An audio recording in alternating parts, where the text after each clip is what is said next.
Tunasema sao kazi ni kazi.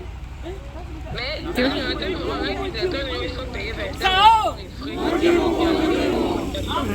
Ndivyo. hawa ni wanamemba wewe wanaita wa Patience et thérapie, patience et thérapie. business ndani ya sao. Tunaanza business leo na maproduct ya sao. Hii kununua hiyo product wananunua leo.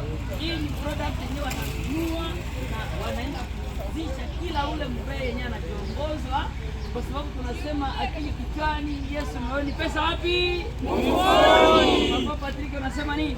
Asante sana watu mwenye unatupata mahali pote mulipo. Hapa tuko Mweneditu na leo tunaanza klebe ya ba distributeur independant ba marketeur. Na hapa tumeshapata klasi ya munene sana itavibre Mweneditu, na kila mtu ashanunua produit yake na atenda uzisha kubeli anataka bei ya kwake na kufundisha watu na anaanzia hapo kazi.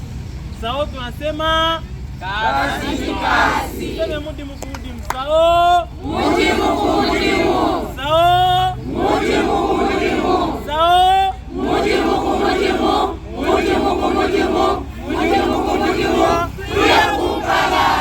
Sao. Meshi mumutu. Yesu mumoyo. Mafuta mumbaya. Tunashukuru Baba Kateba kwa initiative na kazi ya sao. Asante sana. Asante.